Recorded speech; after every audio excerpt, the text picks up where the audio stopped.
Hey guys, I'm Madrid. I've completed Rinjani 60 2026 and I was one of them with just 16 minutes left on the clock. So in this video, I will talk about, I'll paint you the full picture of who I am, getting the trail, 4-month training plan, gear and nutrition, logistics, race day, and what I would do differently if I were to do it again. And if you are thinking of signing up for Rinjani 60 or you have already signed up for it, then you're wondering what you're getting yourself into, I think this is for you. So generally, I will talk about a bit about my background so you understand what's my athletic background. And it is that I started exercising 2-3 years ago, and my longest distance was 8 kilometers before I started exercising. And my friend invited me to run a full marathon, and I was just shocked. Like, why would I even do that, right? And he gave me a book. It was written by David Goggins. I read his book 4 times, both of his book, and it stirred something in me. It got me training really hard, but at the same time, I wasn't really open to new ideas. And that's because in his books, he was always raw dogging it. He was always doing it, putting the effort, and challenging himself to new peaks. And during that first year, my dad also invited me to just go for a swim, and I realized I was so bad. I was like breathless after one lap, and eventually I decided to do a swimathon as well. Instead of choosing for the 2.5 kilometers, I did a 5 kilometers swimathon, and I managed to complete it within the time limit. And that was also the same for the marathon. I completed it in 5 hours 30 minutes. It shows that I'm not really athletic, and it also shows that I did it without much help. So that fueled me to do more. Okay, what can I do next? Which was a triathlon in the second year. I did a long triathlon by Trifecta, and that was during the mid of second year. And I was debating whether I should do the shorter version or the longer version. And for some reason, the David Goggins mindset made me choose the longer version, and that's what I did as well. And I was surprised that I completed it as well. So I hope this helps you understand what kind of relationship I have with challenge, which is to always push myself, especially for things that I'm uncertain that I will get it, but still worthy of getting it. Does that make sense? So each year I've signed up for something harder than before I felt ready. There's no readiness. The readiness comes after the preparation, not before the preparation. So that pattern matters for a lot of my decisions, and eventually that was also the reason why I signed up for Rinjani 60. And at first I was highly resistant to trying out new things in the sense of like new gear. Because I was a student, I'm still 23 years old, and I didn't have money to spend on a lot of the different things like a hydration vest, the water bottle. Those things I will talk about them later. And when I heard about Rinjani, it was actually from my uncle. He's a trail runner. He's been in the sport for a few years. So he was talking about his 36-kilometer Rinjani, and it stuck around for a bit. And eventually I looked a bit up, and then I realized it was a 60-kilometer trail race. And to me, I don't really understand what trail is, because in Singapore, we don't really have much trails. We don't have much forested path. We only have a small hill which is 120 meters tall, right? And the issue with that is that you won't meet like-minded people around my age that does trails, which is why this was new. And at the same time, I wasn't afraid of it because I don't know what it entails, right? Like how high it is, like 5,000-meter elevation gain, right? How bad can it be? You have 20 hours to complete it. How bad can it be? This is coming from a road runner or a triathlete. You never know how bad an elevation gain would cause your run, right? So I was entirely wrong about it. I was completely wrong. My uncle had spare gear and he offered it to me. I didn't even have to ask, so really thankful for the fact that he provided things when he didn't have to. And that was actually what got me started at Bukit Timah. And it was at a moment that I realized, like, oh shit, I might have signed up for the wrong fucking race. Because I went 1 hour 30 minutes along the entire thing with no elevation gain training before. My heart rate was 180 to 190 the entire time. And it was like 6 kilometers in roughly 1 hour 30 minutes because I was stopping almost every time. I'm like, wait, I thought I had to run the entire thing, and I realized I wasn't even fit for it. I was terrible shape for trail running. So that was my starting point. I was just shook. I'm like, oh shit, what did I sign up for? And I realized that when I signed up, it was around 22 December 2025, and I had about 4 months before the fucking race. So imagine that you sign up for something with not much time, and this is a distance you have never done before, and the elevation gain is scaring you right now. So when I signed up for it and I saw the 5k elevation gain now, I'm like, oh shit, I have to train for it.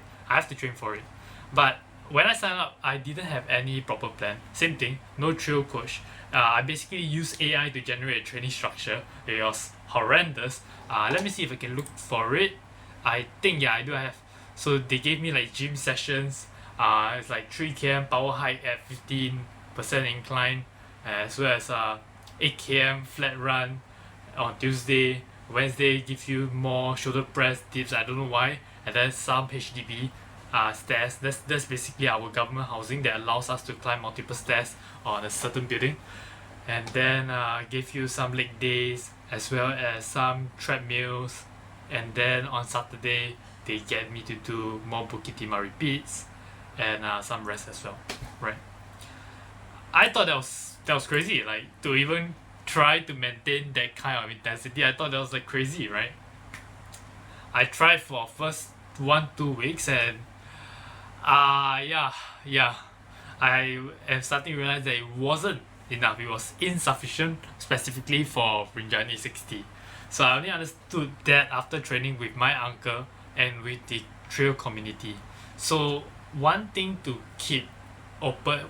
be open about is to be flexible with your training plan, because it evolves because of how fast you can adapt to the training plan, right? And how long you give your body to rest and recover, allow your muscles to rebuild structurally as well. But that it's very important that you are consistent. I don't think I miss much of my training plan. I will put my training plan from January all the way to April if I remember to. If I don't remember, you can ask in the comment section. And yeah, let me take a look. So weekly structure, generally I do like on Tuesday I do like a 8-10 kilometer road run. And then when I first started at 500 meter elevation gain for HDB stair climb, it was horrible. I've never climbed stairs so much in my life before. And that was the first time. And let me tell you, it was the hardest shit I did. And I realized that I might have signed up for horrible beasts. It might not be the same for you, because if you were to do trail races before, you have already done the stair climbs, then this is nothing to you. But to me, it was a world. It was a whole new world, man. It's like 500 meters, just you alone doing it for 1 hour straight, and that's very slow. Okay, it's just because I have never done this before. I was taking one step at a time. I couldn't even skip the steps. Now I'm skipping the steps, but before that I couldn't. So, and then on Saturday, I do like a minimum 2,000 meter elevation gain every week. My peak weeks before the race was 2.5 to 2.7 kilometer elevation gain. Yeah, basically you just keep doing hill repeats all over and over again, because I want to get my body conditioned to the distance as well as the elevation gain. Yeah, I will put down if I remember to put my details of the training plan, I'll give you some examples to show you. And then the peak numbers before taper, right? Yeah, for stair, right? Eventually from 500, then the next week I did a 600, and then a 700, and then I think 1,000. But for stair climb, I think I did the most was probably 2k. And that was like slightly before the taper week, because I didn't want to expose my legs to more downhill, so I did stairs just before table week. And then yeah, my biggest single block of elevation gain for 1 week was 4,147 meter elevation gain across 96 kilometers over 3 days. And I don't think this includes my treadmill incline, because I'm pretty sure I did treadmill incline as well very consistently. When I first started, I kid you not, 200 meter elevation gain, right, was tough. I was at 10% and it was really tough for me. And then I started going slower in terms of like the pace. I slowed down, but I increased the incline as well as the time taken to do the entire fucking thing. So that really helped. I think it really helped with my uphill. And then it was also very important that I signed up for the the runs in Malaysia. So they have this like trail community runs that is hosted by some individual. We will go to runs at Lombok, and that's because Singapore doesn't have real terrain. It is great if the country you stay in have all these kind of terrains, but here we do not have this kind of terrain. So if you are Singaporean and you're thinking of signing up for Rinjani 60, you have to go overseas to get used to that terrain, right? So Bukit Timah is very controlled, and if you don't expose yourself to those very steep conditions, and even I would say that Malaysia's terrain is not even as bad as the ones you see in Rinjani. You still have to get used to a different terrain as compared to Singapore, because Singapore is just not enough. And if you can get there during your training block, you should do it. You should always do it. Like, yeah, if you have any intention of even completing Rinjani 60, you have to do it. And yeah, I also have to let you know that before my race, I have the 2 weeks of taper, and my examinations, because I'm a student, fell right during the taper period, and it sounded bad, but it actually worked pretty well, because tapering means I can pull back, have more time to rest and recover.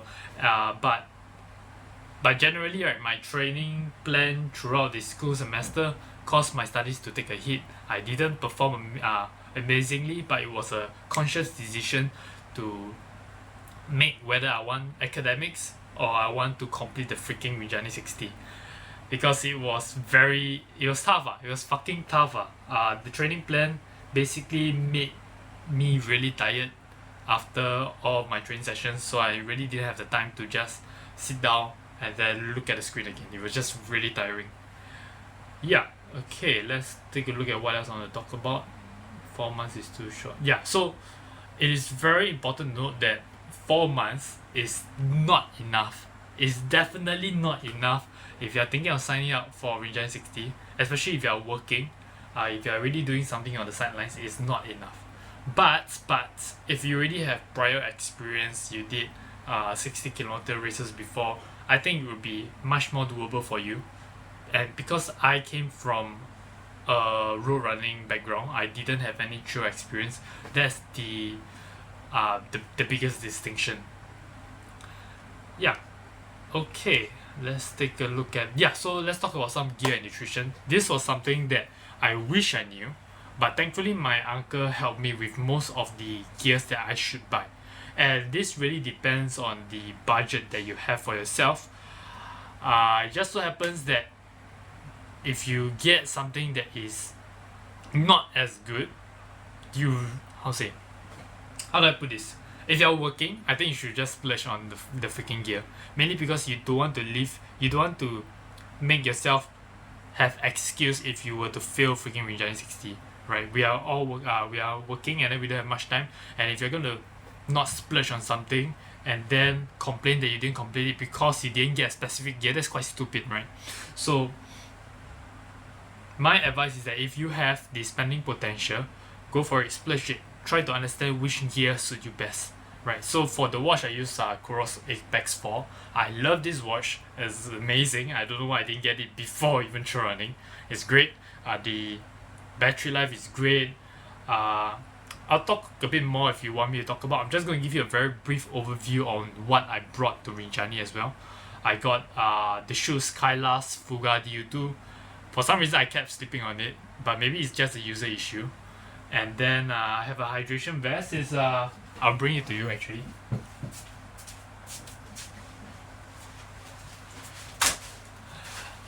I'm not sure if you can tell. The lighting might be a bit bad, mainly because I think my phone is not great. But yeah, this is the Kaila's vest, hydration vest with a whisper, and the Phoenix HM65R TV 2.0. That's the headlamp. I'll show you as well.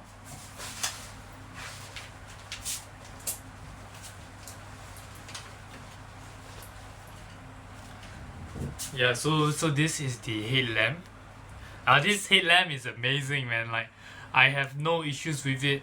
But most of the time, right, it's actually quite funny because during the race, right, everyone is using the headlamp, so the road is just fucking bright, bro. You don't really need the fucking headlamp, but yeah, it's compulsory, lah. Okay, and then you have like the Xenon post. I got the Xenon Z1901 tracking post. I got them, but then like, bro, the terrain is so tough that my post also bent as well. And then I got a jacket, the Ultimate Direction MT. Yeah, I got the Ultimate Direction jacket. Did I use them? Yeah, I used them when I was climbing up the summit. But because our race started off we started off at midnight. So by the time I reached there, I was actually quite slow. It was actually quite hot and there wasn't much wind. So thankfully, I didn't have to have. I only wore 2 layers, so my base layer, which is just my normal shirt, the iced tea, you know, the T8 iced tea shirt, and then followed by just a jacket. So it was good enough. I wasn't that cold. And then, oh my god, why? Okay, let me cut this part out because my screen is a bit darkening now. I'm not sure why. Okay, we are back. For some reason, my phone is crashing out. Yeah, and then for the base layer, I didn't bring it during the race day, but maybe it's up to you. You can put it in your luggage, and I got a 150 zone long sleeve half zip. I got it because I was told that Rinjani was going to be very cold, and then after thinking much about it, I didn't put it into my vest because I realized it might not be cold for me, right? So this is really up to personal preference. For my bottoms, I really love the T8 Sherpa's Pen V2. It's amazing. It's amazing. I have no complaints. I wish I had more money to buy more of it because it's just too functional for me. The socks, I got a ZZ compression socks. Yeah. And then for gaiters, oh yeah, great thing. You have to get gaiters if you don't really like the feeling of rocks or pebbles in your shoes. I got a mid-high gaiter trap. For flask, I got a Hydra Pub Ultra Flask. Let me show you that. Yeah, I got this. This is fantastic because it's collapsible. It allows you to just fill in your tailwind, your supplements, whatever inside, and then you just close it up and you just suck it up and drink.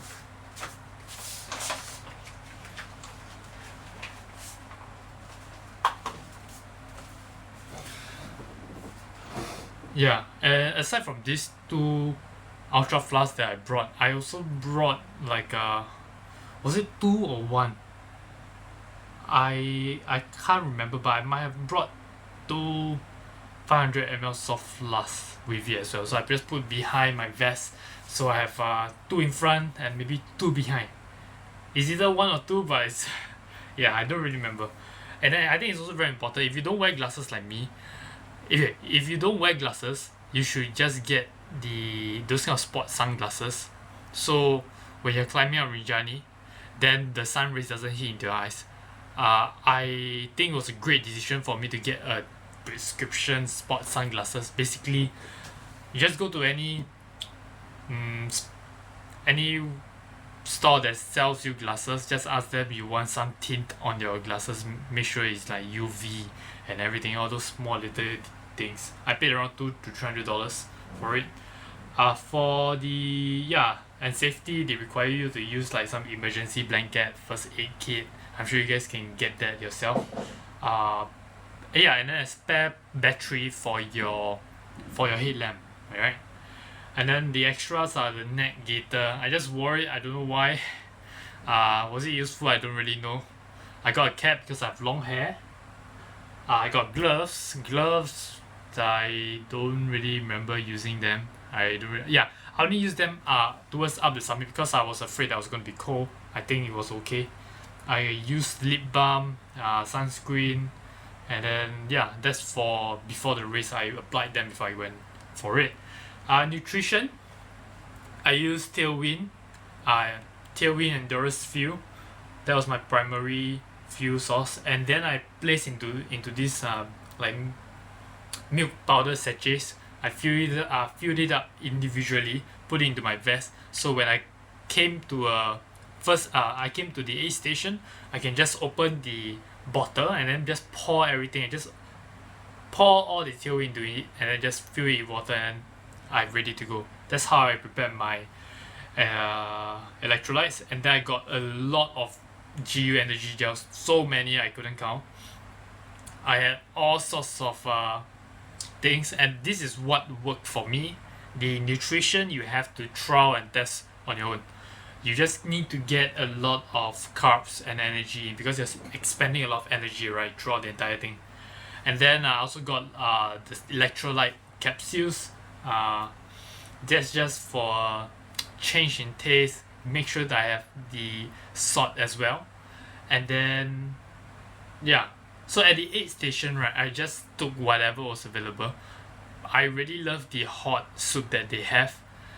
And yeah, you shouldn't spend a lot of time on the aid station because I had 15 minutes left, right, remember, before the cutoff. If I were to spend any more time at the aid station just chilling, resting, I might not have completed it. So yeah, but you should still make sure that you are prepared before you move off to the next station. Just don't dilly-dally, okay? And then yeah, for the packing logic, right, it's very important that you have your least used item go furthest back in the vest because you're not going to use it, right? If you're going to take it once in the entire run, you better make sure that you put it all the way behind, right?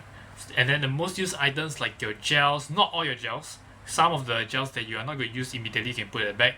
You can put your gels, your liquids, your headlamp, and all the different kind of equipments. Anything that you are going to use frequently, put it in front of you. Put it wherever it's easy to get. Anything that is not as used, then you can just put behind, right? So make sure you test out the arrangement before your freaking race, okay? So you're gonna wear it. Mine had some issues with the pole strap. I put it on here, right? There's a quiver, and it's like lynching on my shoulder. So I made sure to make changes to it, make sure it's all comfortable first before I went for the race. Make sure you do your last minute checks. You don't want to be thinking about, oh, did I bring this, did I bring that. Make sure you got everything in, okay? Because if let's say it's uncomfortable like before the race day, it's going to be even more uncomfortable throughout the 20-hour run. So you need to think a lot about it. And then your drop bag. For my drop bag, I didn't have much time to look into what I have. I didn't have much time to take out the things from my drop bag, so I immediately just took off the nutrition like the Tailwind sachets, GU sachets, and and any trash that I have, right, I just put it back in the drop bag, man. You don't want to have extra load on your vest for your running, right? So just drop everything that you don't want back in the drop bag, and then everything you need, take it and then you go. I had a spare shoe inside, but I didn't change because I knew it was going to be time consuming. Yeah. Okay, let me pause this and then I'll talk about the next section. Yeah, so next up is logistics. So before you even land, right, what do you need to take note of? It's very important, right, for races, right, that are very very popular with people. You make sure to book flights and accommodations early. I didn't really care in the first place, but my uncle was like encouraging me to book for the accommodation. And then when I actually look at the fucking accommodation, bro, I was so far away from the race venue, and I didn't know that the Grab isn't working, right? So most of the transport in those remote locations, you have to ask the locals, ask them for ways to get to the city center or the race venue. And for me, I just walked to the race venue. Imagine you're wasting energy just going to the race venue. You know how uncomfortable that is, and that is even worse, right? Once you're done with the race, your legs are sore, and then you have to walk back all the way to your accommodation. Bro, I was limping already, right? So make sure you get good accommodation. I can't emphasize this enough. Make sure that it's at least close, right? It's close to the race venue and to food places as well. And the flights for me, right? I could only go right after my exam, so it was very very rushed. If you could, it would be nice to be there earlier so you can be acclimatized to the conditions, the food. You have no issues. But unfortunately for me, I had to be rushed because it just happens my exam ends on the day and I have to go immediately after on the same day. And yeah, I know people that have to take transport all the way to a rice paddy field, and that is just way too long. You spend like 30 minutes just traveling to the race venue and back. For me, I was lucky. I still take around 10-15 minute walk all the way to my race venue, to my accommodation, so that's still okay. Make sure you pack your luggage before you leave your country. Make sure like anything that needs to be packed, just put in the luggage, man. And make sure that's everything. You can bring spare stuff. It's great to bring spare stuff. Some of my trail running members, their watch broke before the flight, right? So those are the things that you don't want happen to you. Usually it wouldn't happen, but just take note that this might happen to you. Pre-race hydration strategy. Yeah, definitely, right. Generally, I'm very easily dehydrated. I expel a lot of water for some reason, and you have to know that dehydration severely affects your performance just for a run, right? Even if you're going for a 30-minute run and then one dehydrated, one hydrated, I'm not sure you can notice a stark difference in the way you complete your runs. It's a big difference. And then if you were to extrapolate that kind of performance onto a 20-hour period, you can imagine how devastating it would be on your entire performance. So please don't play with this. Just make sure you get a lot of water, electrolytes into your body and system so you feel hydrated.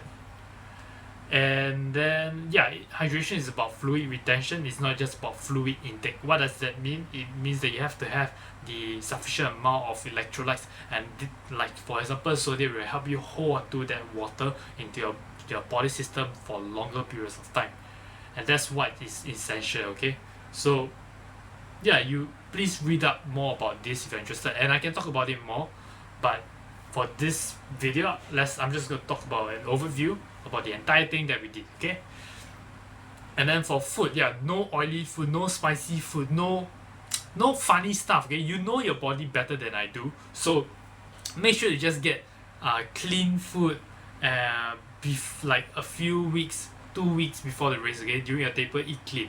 Make sure you have enough protein to supplement. Don't let your muscles break down because you don't have enough protein. That's fucking stupid. And during your training, you have to get food. Okay, you have to get food. It's not about you being fat. Okay, you're really burning massive tons of calories during your fucking training already. Okay, so make sure you get freaking food. Okay, and sleep is fucking important. As a working adult, I understand that you might not have enough sleep, but if you want to even have a shot at this, make sure you have a sufficient amount of sleep so that your muscles can recover. Okay, and travel insurance, local SIM, those kind of things, there's no issues lah. Also, this was also my first solo trip alone, and the fear of being alone overseas was outweighed by the anticipation of the freaking race. So sometimes you have to have a goal big enough that it just wipes out your fear, right? So it's a good thing. Okay, this is what you guys are interested about. Let me record the next section. Okay, so this is the next section. We're going to talk about race day. I'm going to take the map on the side so that I can look at it while I talk about it, yeah? Give me a second.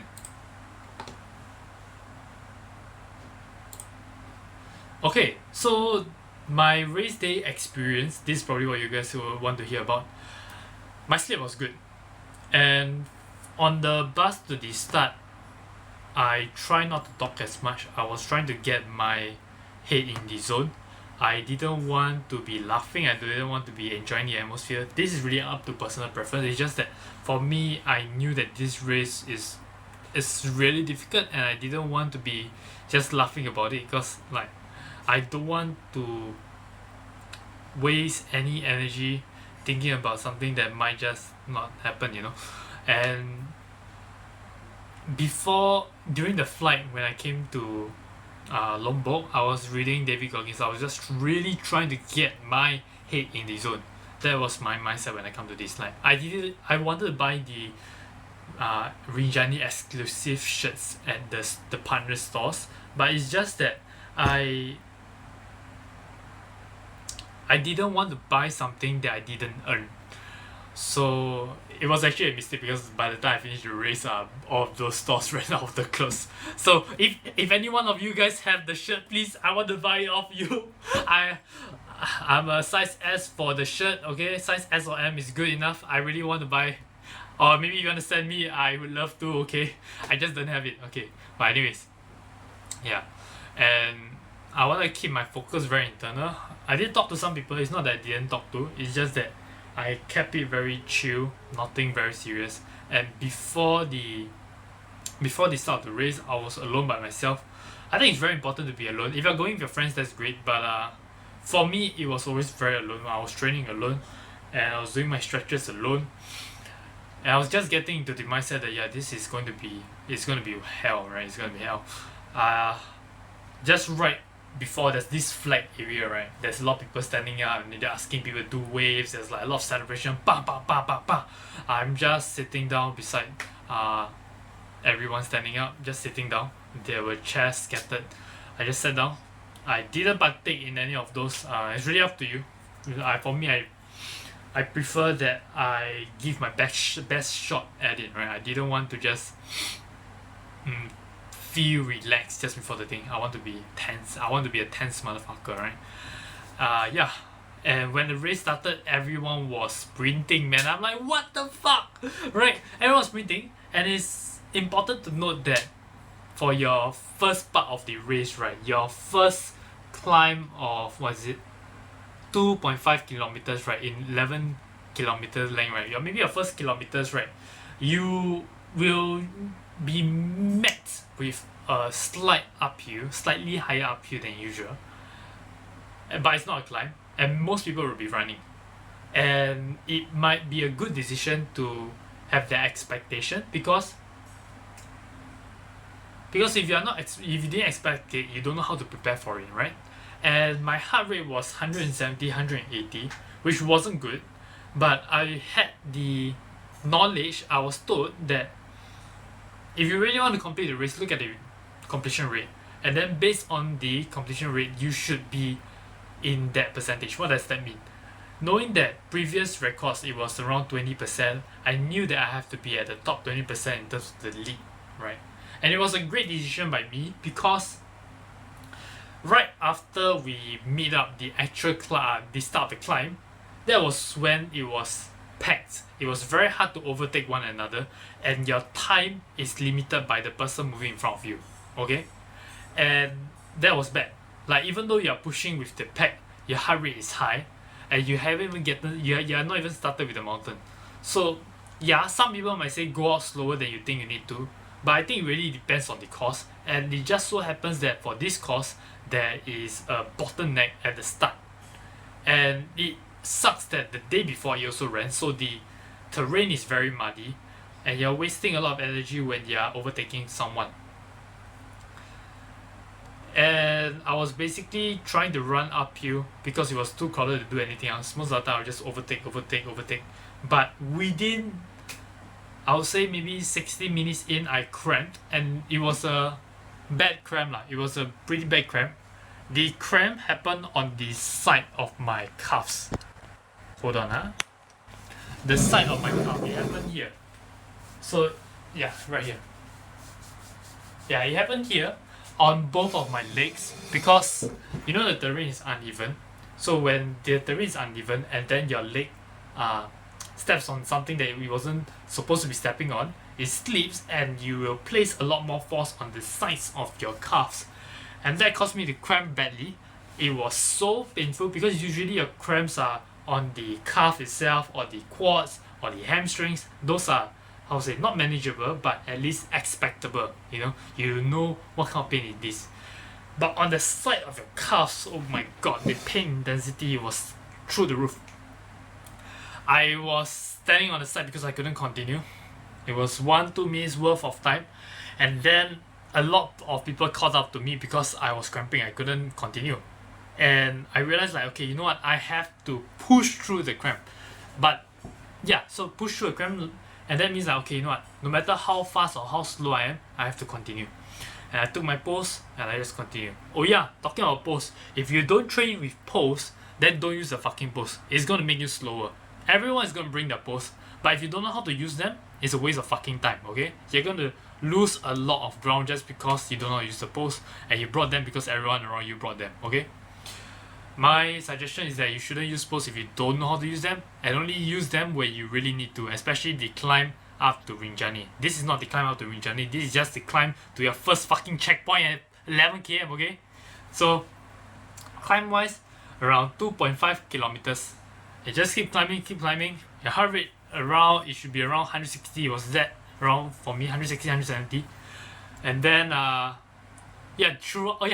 during this first section, right, because it was also dark, right, everyone was using their headlamp. I didn't really use my headlamp because, like, I could see everything with all everyone shining around the ground. I was called a girl twice, bro. They called me 美女, 加油加油, and it translates to pretty girl. Keep going, and I'm like, bro, should I correct this person?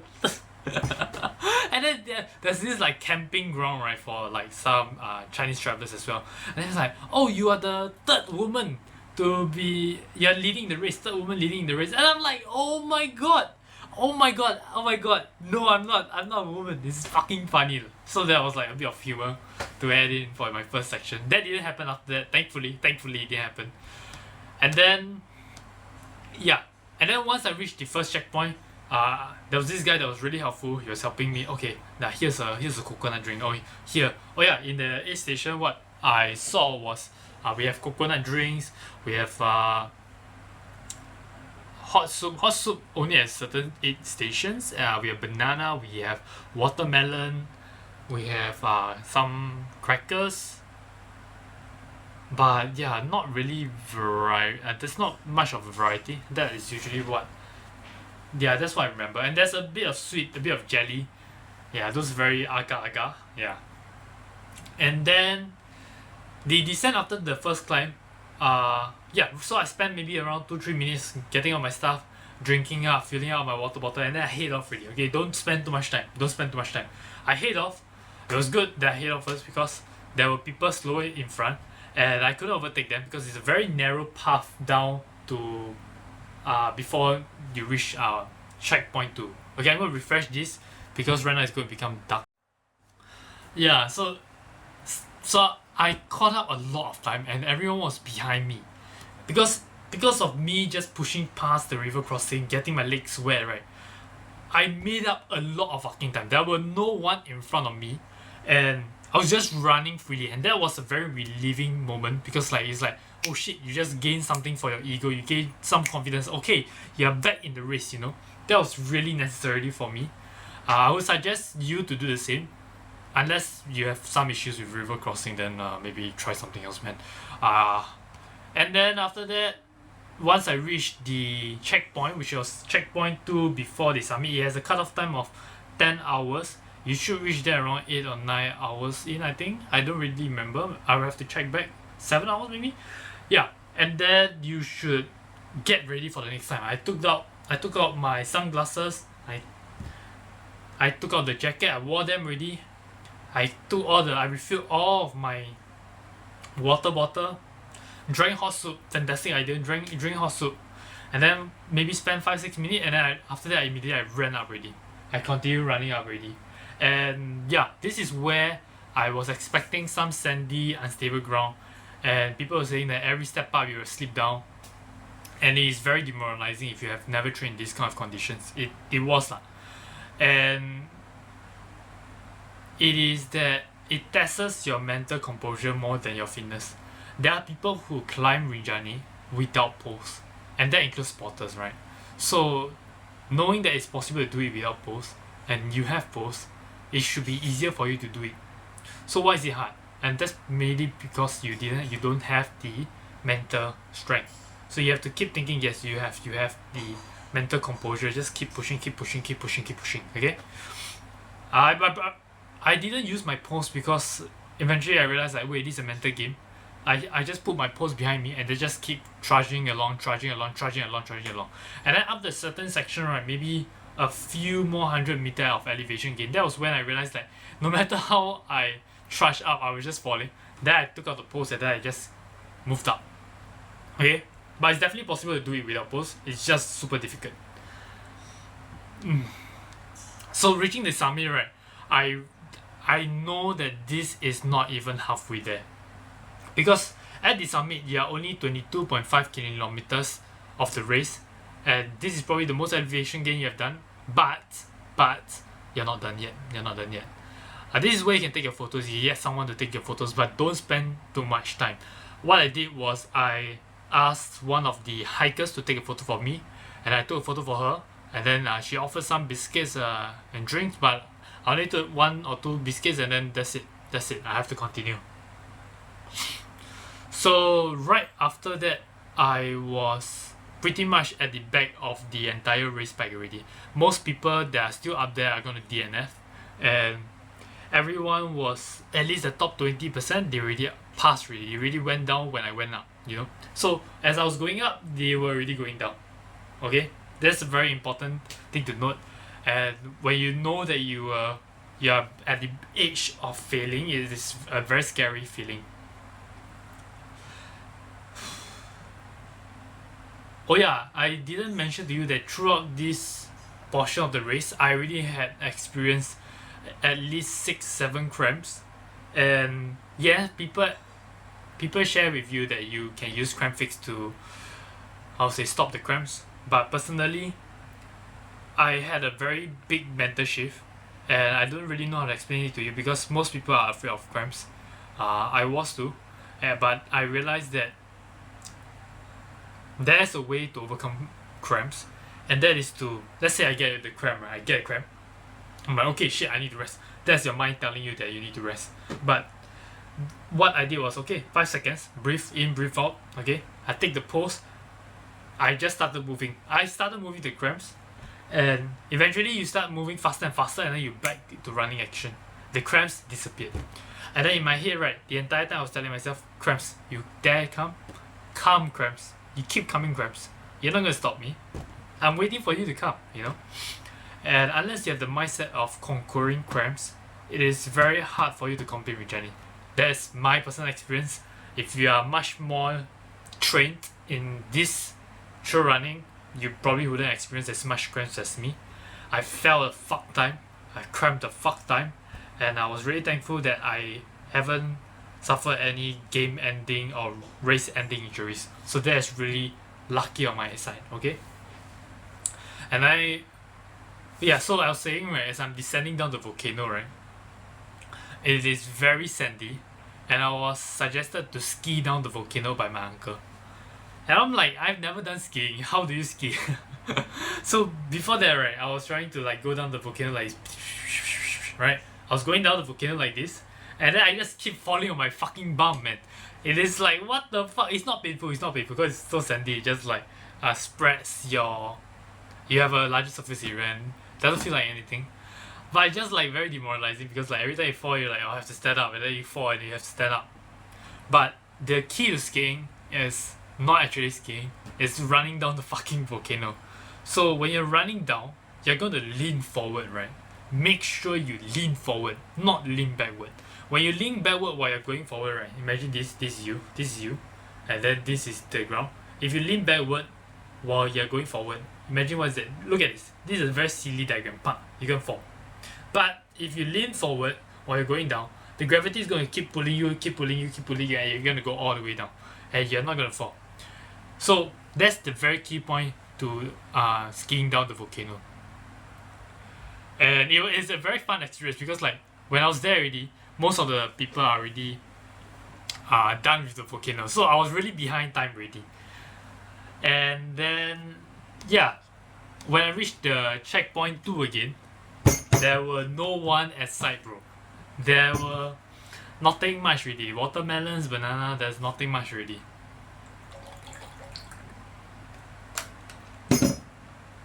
So I was demoralized. But what I did was I focused on the next person that's in front of me.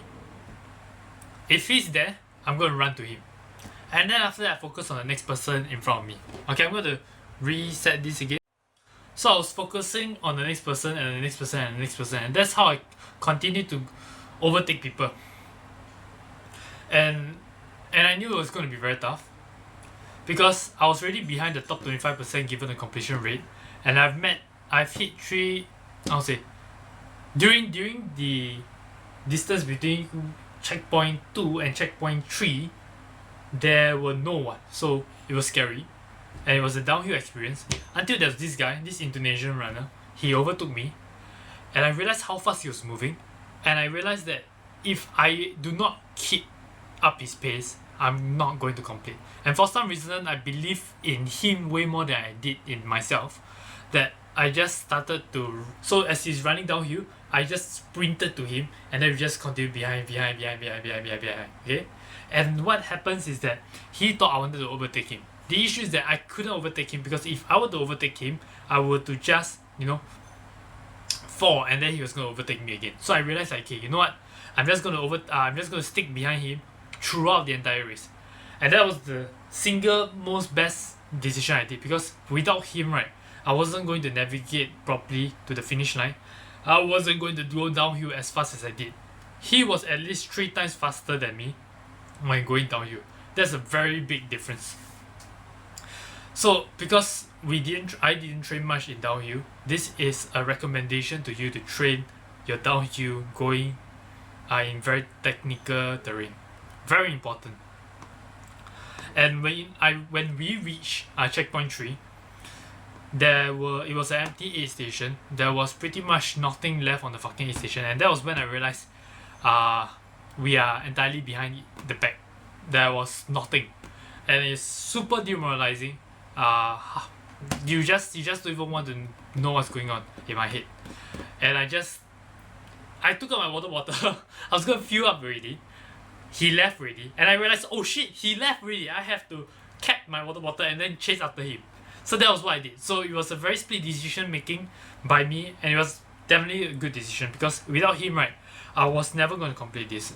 And I'm very lucky to have met him. Throughout the entire race, I fell at least 10 times.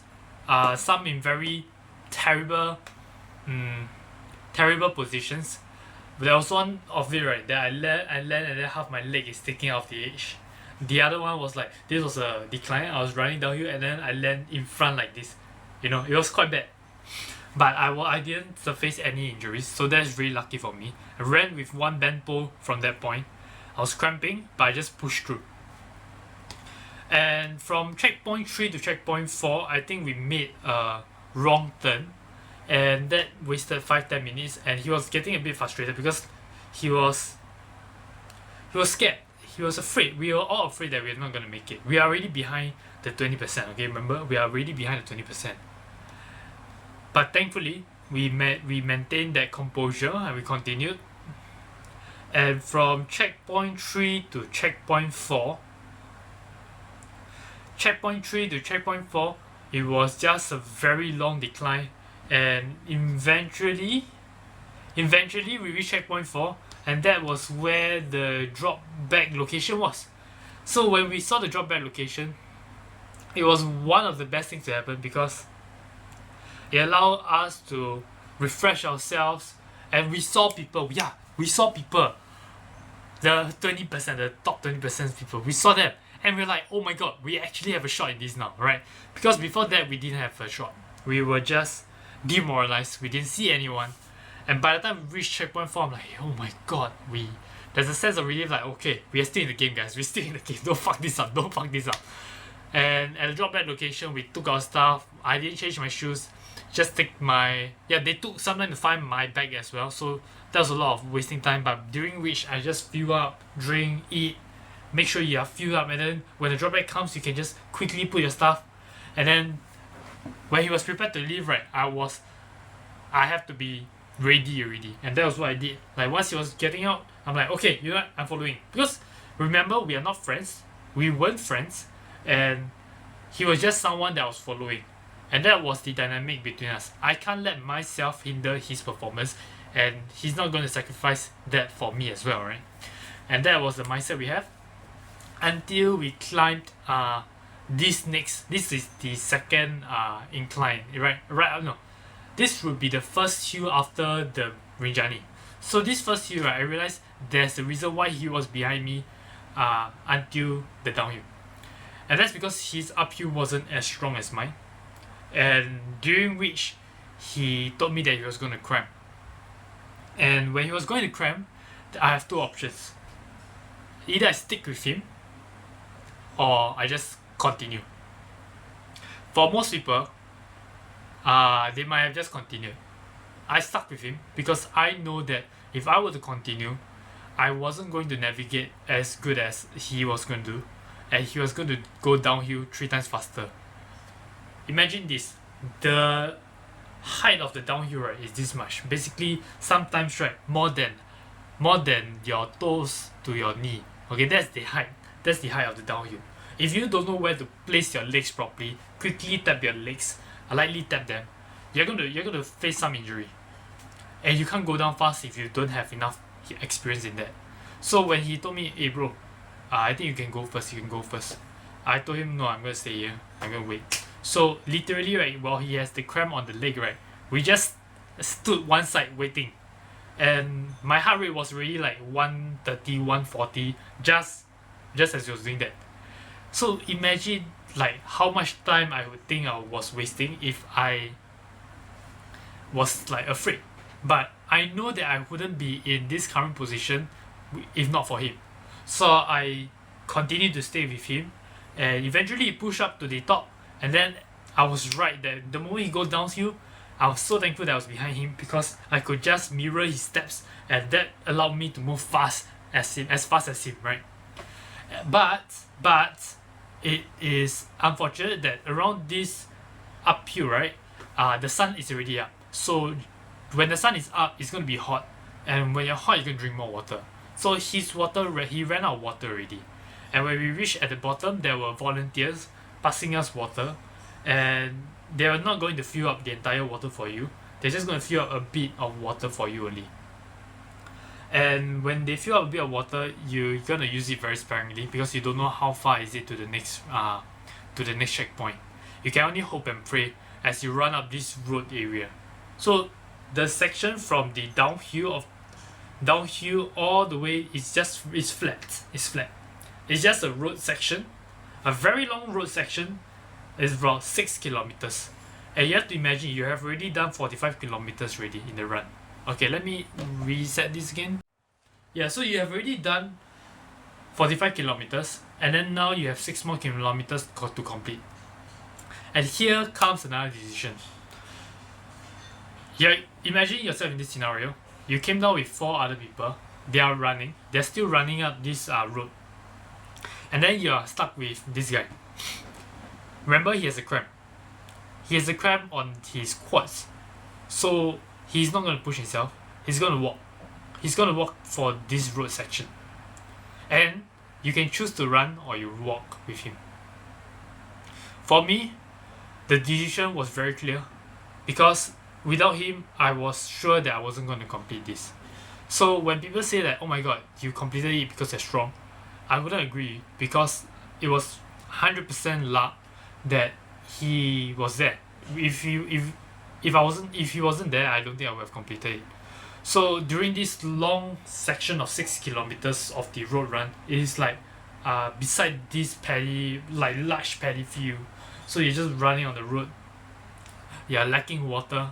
It is hot, and you're just with him, and you see all the runners just in front of you, even though you know damn sure that you can catch up to all of them. You know yourself you can catch up to them, but the guy that was helping you, he's beside you. I couldn't forsake him because I know that if he was the one who got me here, I'm gonna help him to get past to the next checkpoint. So we were like walking, running to the next part, right? And we're not even like halfway there. And this was the funniest part. It's the funniest part, I tell you. I kid you not, I fucking kid you not. I look at my watch, right? Because it's the chorus watch, they tell you the next what's the distance to the next turn. It doesn't tell you how much to the next checkpoint. So I told him, oh bro, we only have 400 meters left to the next checkpoint. It's actually the next turn. I was like, 400 meters. So we keep running. I look at my watch, 200 meters only, bro. He started sprinting faster than I did. And then I couldn't catch up to him. And thankfully there was another volunteer that like gave water, and that was when he was like filled up, right? And he continued running. And I'm like, yeah, you go first. And I look, I'm like, yeah, 100 meters left. He kept asking me, bro, how much left? 100 meters left. I look at my fucking watch, oh shit. 100 meters left to the next turn. Not even to the next fucking checkpoint. And then he asked me, bro, how much left? I'm like, almost there, bro. Almost there. Turns out there was like 1.4 kilometers left. I'm not sure whether you realize that, but I was like, yeah, wait, why is it taking so long to the next checkpoint? And I look at my watch, I'm like, oh shit, I might have tricked him. And then eventually, right, yeah, 50 kilometers in, we reached the next checkpoint, and we're like, oh shit, there were even more people. We were like, yeah, there's a chance. But I told him, bro, we can't spend a lot of time here. What are you going to get? Okay, he filled up his bottle with Coke. I didn't do that because I wasn't used to Coke. I just took the coconut drink, drank, watermelon, banana, whatever. I just keep drinking all of that, eating all of that, all the electrolytes. Then I'm like, okay bro, let me know when you're ready, we can go. And he's like, yeah, okay, let's go. And this is the final section. So in this final section, right, it's also important to note that they have a hidden cutoff time, which is if you arrive here with 2 hours left, they're not going to let you complete because they know that you won't be able to complete with 2 hours left. Thankfully, I arrived there with like around 2 hours 30 minutes, I think. So they let us continue.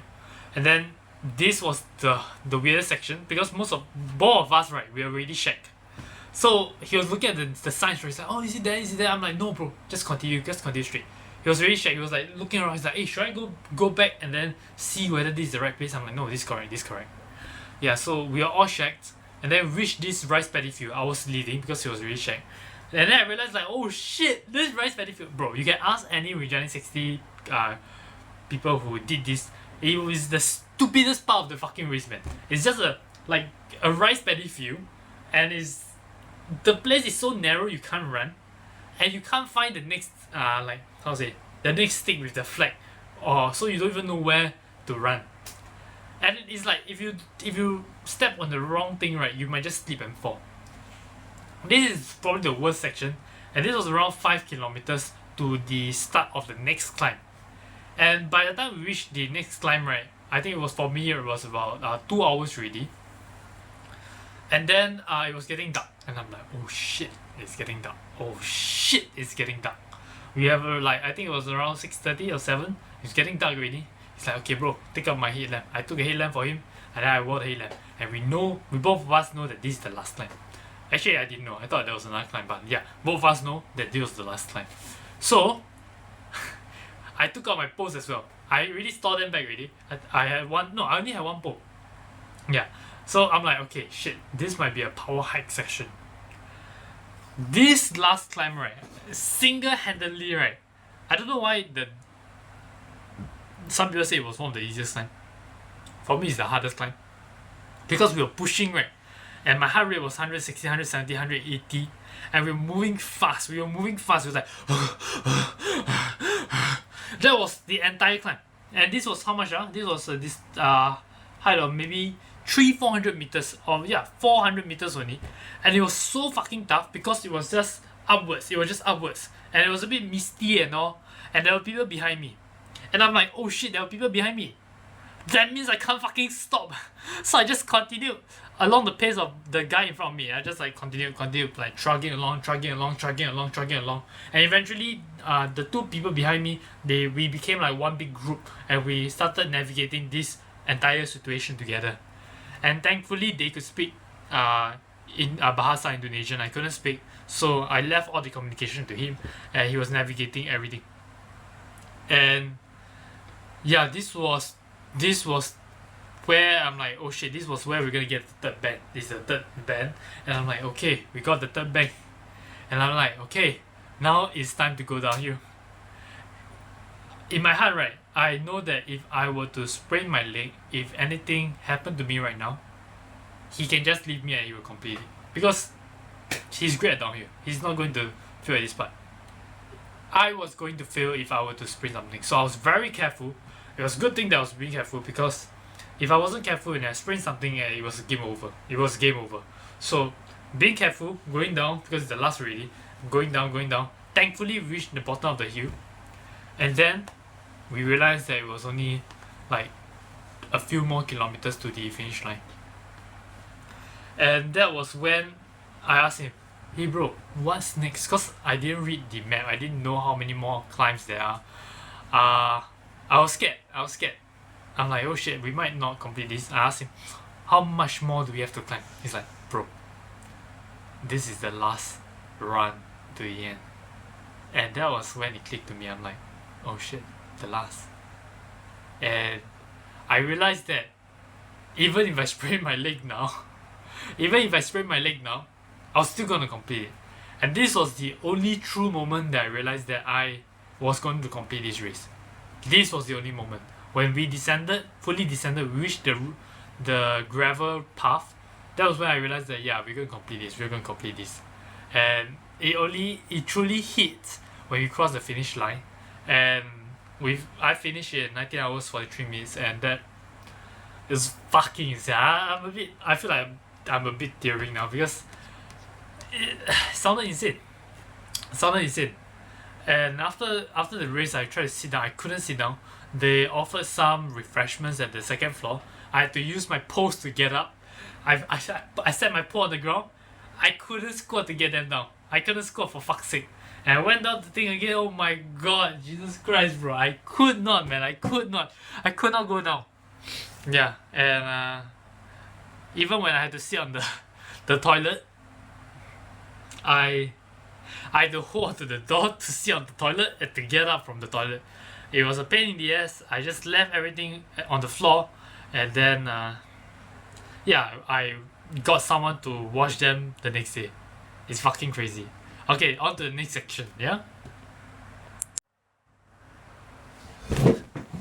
Yeah, so let's talk about if I were to do it again. If I were to do it again, and if I were to suggest you, I would definitely suggest you to do a lot more trail races, more technical ones, and the distance that commands it as well. Because the experience on the technical terrain and the way you navigate is almost, you're not going to get it if you don't navigate yourself. And I think it's very important to train alone and with a group. With a group is important because you get to learn from them as well. And alone, so that you be comfortable with yourself, be comfortable with your own thoughts when you're running these kind of distances alone, right? And it will be way better if you have a longer training window, like a way longer training window. 4 months was survivable, but it definitely wasn't enough to complete comfortably. Like, if you want to finish like 1 hour before the cutoff time, I think you really need a year, honestly. Because in 6 months, right, you can go for a few trail races, but it isn't sufficient to handle Rinjani alone. That's my opinion. I was just really lucky that I met my lucky star and we managed to complete together, right? And this is, yeah, at least in Singapore, right, you definitely need a lot of technical downhill training. Like a lot, a lot. You cannot have an insufficient amount. If not, you'll face something similar to me, which is like when you land, you're gonna land with your whole fucking leg on the fucking ground, and that's gonna hurt your leg in the long run. But yeah, this is not a regret, this is just a recalibration for you. I still managed to finish it, but these are the things that were made for a different finish, you know? And yeah, you should name your weakness very upfront. You shouldn't sugarcoat your weakness. And yeah, this other thing is also very important for you to know, is that when you're going for a goal that is unreachable or unattained by most people in the community, you should take their advice with a pinch of salt. And primarily that's because they are giving you advice because of their fears, and they're also worried for you. It's all out of good, right?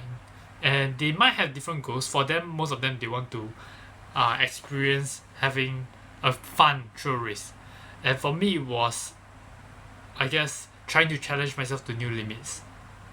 So you have to know that you're going to be topped up on this, your main goal. You have to know that it's going to sound crazy to a lot of people.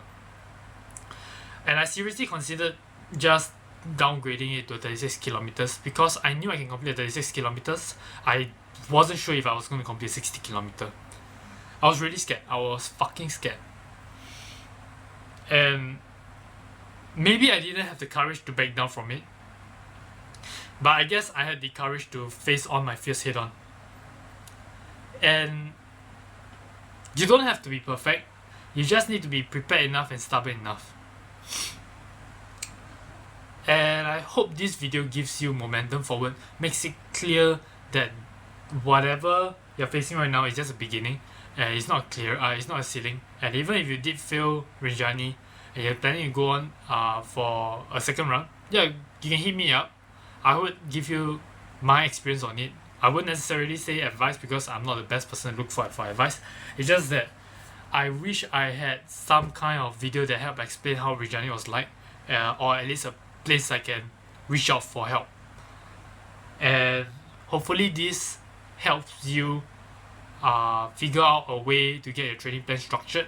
And I mean, you have a lot of time to the next Rinjani. It's going to be almost 10 months later, right? So hey, make a decision now, right? And if you dare to challenge Rinjani 60, you better be prepared for your limits to be challenged, every single one of them, because you know what I mean if you actually go for it. So yeah, this is probably the end of the video. I just want to let you know that I spent approximately $4,000 in total, including my trip to Indonesia. It is really expensive. I will let you know if you want a more detailed content, or if you think that there are things that can be done better, please let me know. Drop me a message. And yeah, I hope this helps you, because I think it's nice to have some form of reflection for myself and some form of help for you guys. Yeah. Okay, I'm going to keep this video. I think this video is going to be very long. I think I spent about an hour already. So yeah. Thanks, I'm Madrid, and I hope that, yeah, I'll see you guys for my next challenge, which is going to be Bromo 170 kilometers. So if you guys have any advice for me for 170 kilometers, please let me know, and I'll be waiting for it. Yeah, see ya guys.